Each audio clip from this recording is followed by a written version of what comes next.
someone has requested for me to make this, to send them some DIY Succulent Heart wreath packs. So I will be sending this. This will be in the pack, and about 60 to 70 cuttings depending on their sizes.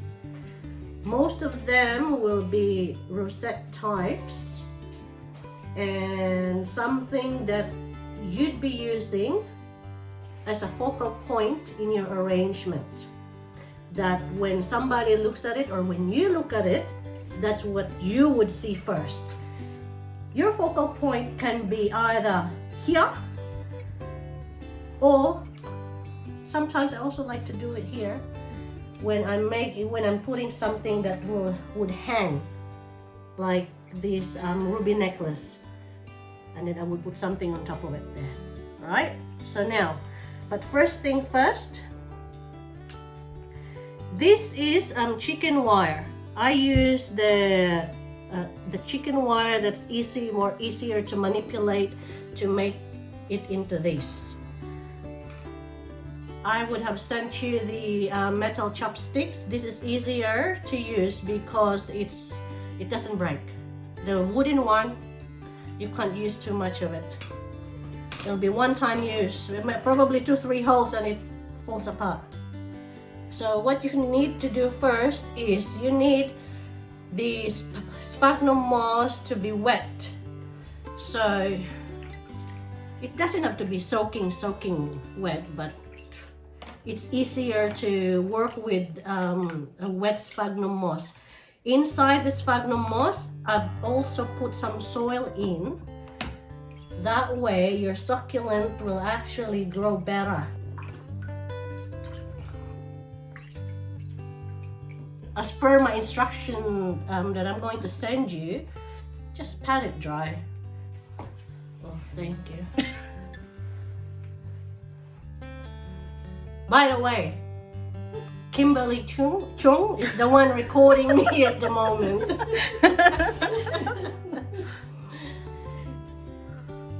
And we're trying to keep a straight face here because this is the first time we're doing this, so it might turn up into a comedy act. Also, aside from the rosettes, I have included the grandfather moss. This is to put around, that way once you start putting your cuttings, you don't see much of the sphagnum moss. And this, anything that grows vertically, put it somewhere where it can grow properly. But with these ones, this will eventually hangs down. So this you can put it anywhere, and this is also to fill the gaps in. And when I say the one that grows vertically, like things like this, jelly beans, a lot of the crassulas, you put it up here, that way it grows upwards. And then the others, like these rosette types, will be flat there, but then eventually will grow down. That's just when you make something like a wreath like this, you need to think also on how they grow, and make sure they're all sun lovers, because the colors, most of these and the ones that I'm going to be sending in your pack, they're all going to be sun lovers, because that's the ones that don't love the sun, they have boring colors anyway. So you need to have something like this. Now, this is what I do. So I'm thinking today, my focal point would be the bottom of this, because I am planning, as I said, this to be hanging here. So this is just what you do. You just put the hole in. Sometimes you have to move it around, and I just picked this out from the garden, and I'm trying to remove the roots. Yeah, when you do your cuttings, it has to be at least this one, so about an inch and a bit. That way it can hold in there. And yes, and also it's also good to have an extra sphagnum moss on the side, because there will be some things that might fall off. So you just fill it up with the sphagnum moss, use the little points of the chopstick to fill it up. So this is what I do. Oh.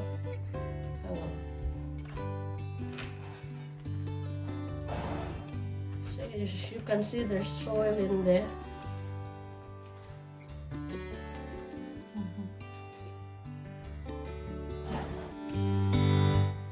So now, one of the hard part though, this took me a while to learn how to do this myself. Because you see, with the in between of the two of the hearts, that's where I use to make the gap there to hang this.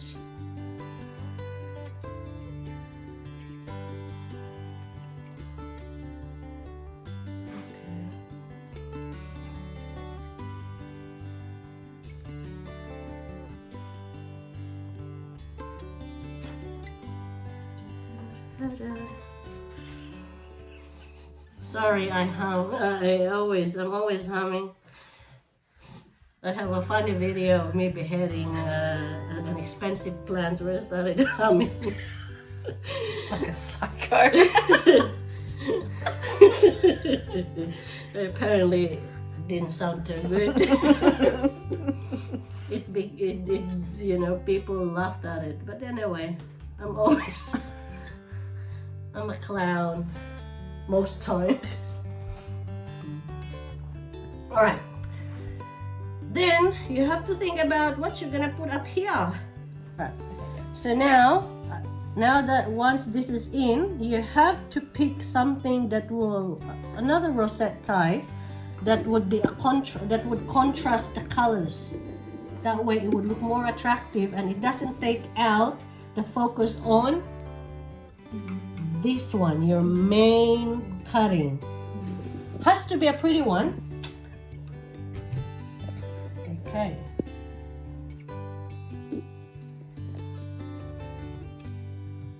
You just need to remove some of the leaves because this is the tricky part sometimes. So I'm glad that you guys are doing this. That way you can tell your friends that it is not easy to make. That way, when they come to your garden and say, "Oh, can I have that?" you can answer, "No." Takes skill. And it took me a lot of practice to do this.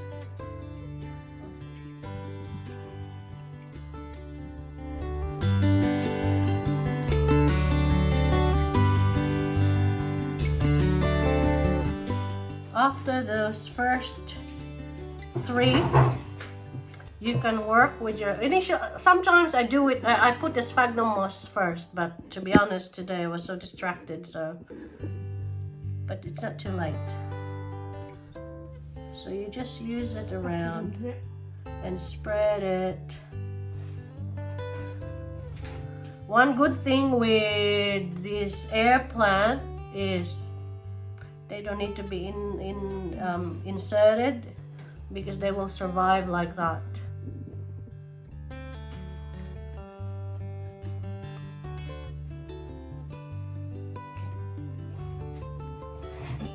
Put it under there. You can even have some of these air plants hanging as well. It would look good. I find that some people do like them. And this grandfather's bees air plant, they flower too. Most people don't know it, but they have this tiny little green flower with the yellow in the center. It's really nice. So that adds as well, especially after a big rain. That's when their flower comes out. That's what I've noticed with mine. Now, with a wreath like this, for me, it's always the first 4 plants. Initially, yes, you need to have that focal one, but then you have to also think of what you're gonna put at the top here and on here. Because from these ones, that's how you will work it around. I could never do a wreath where I have to just put everywhere. I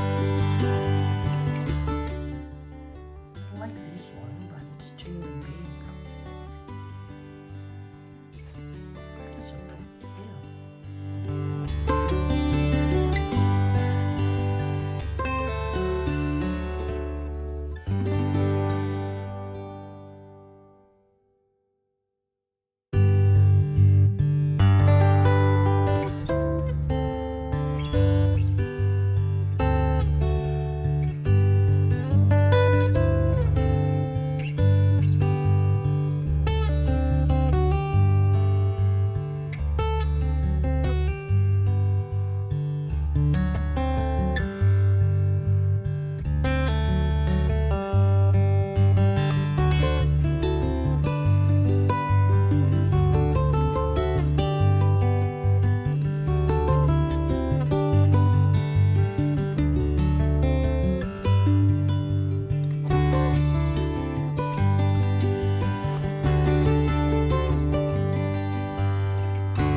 Yeah. The first 10, you do that, the first 10, and then you can now you can just work the one in between, and you can put whatever.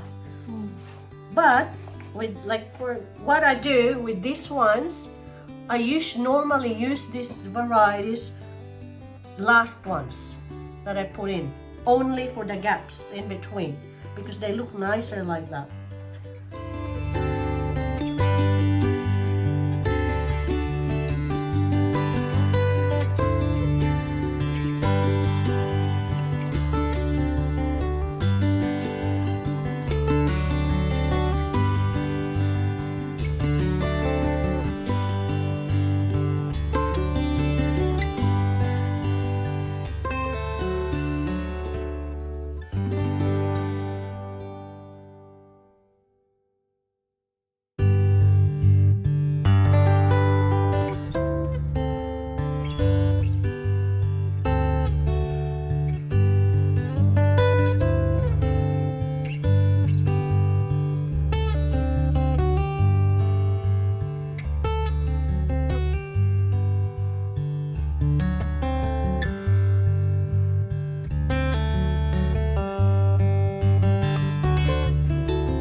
will be sending a little bit of sphagnum moss, dry sphagnum moss, because you will be needing it.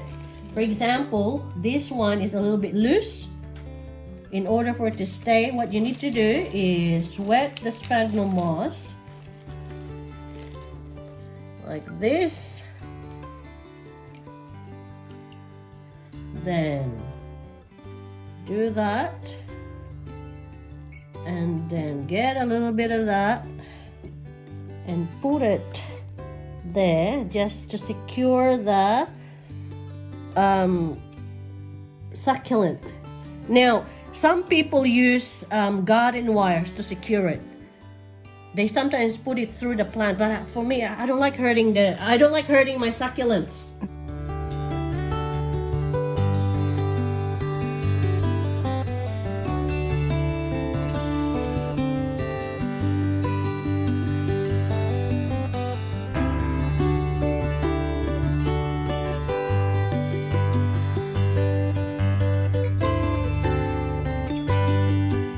See, it's secure now. Secure. All right, so there you go. I have made a wreath. I can actually still see some empty spots. Now, with the extras, you can just put these ones in between. They will grow. They will not dry out. You will only need at least, say, 6 big ones. So this one here, or this one, that one, and this, and then something here. But make sure with what you're using isn't gonna take away the beauty of this, of your focal point. So yeah, this is how you do it. See at the back. Whatever extras you have, and plenty of leftover leaves that you can just throw in your garden, just to plant them, propagate them. Like, and with me, with how I propagate, this one will just go propagation done. And make sure you lay your new wreath flat in an area where it gets a lot of morning sun, preferably 4 to 5 hours. That way it can color up nicely for you. Then after about a week or so, you can hang it. Now, if you want to put it indoors, just put it on that. If you have a special occasion, put it on that day indoors, and then make sure it lives outside, because these are desert plants. They belong under the sun. And this is how you do it. And thank you for your purchase. My name is Ramona, and please follow my page. At the moment, it's Ramona's Succulent Mini Gardens, but eventually it's going to be Ramona's Succulent Garden. Thank you.